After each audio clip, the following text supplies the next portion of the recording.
जो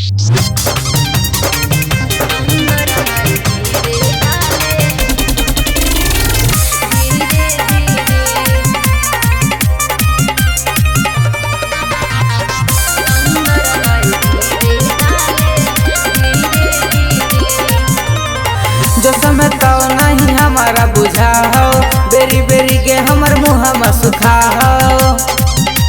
हे गे जो समय तो नहीं हमारा बुझा हो, बेरी बेरी के हमर मुँह में सुखा हो।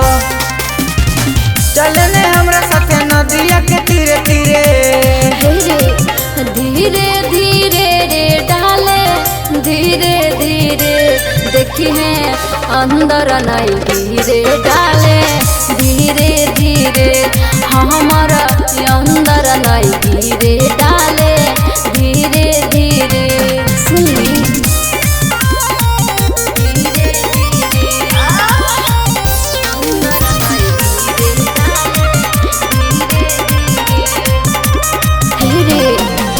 धीरे धीरे डाल छोड़ाए तो तोरा महाजा, हमर जवानी अभी हो ताजा ताजा।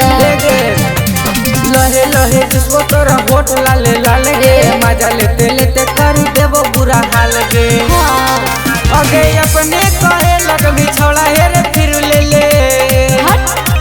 धीरे धीरे रे डाले, धीरे धीरे देखी है अंदर नहीं धीरे डाले, धीरे धीरे हमारा अंदर नहीं धीरे डाले, धीरे धीरे सुनी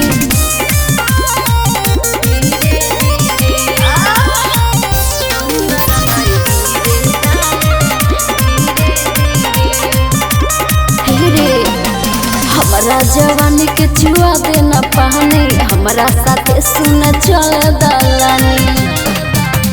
यादव कन्हैया डाला तो पाछा कच गे, कर दे तो ढीला शरीरिया के नस गे।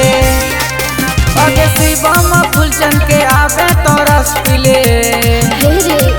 धीरे धीरे रे डाले, धीरे धीरे देखी है अंदर नहीं धीरे डाले, धीरे धीरे हमारा अंदर नहीं धीरे डाले, धीरे धीरे सुनी। मिक्स बाय सुर सम्राट स्टूडियो संग्रामपुर।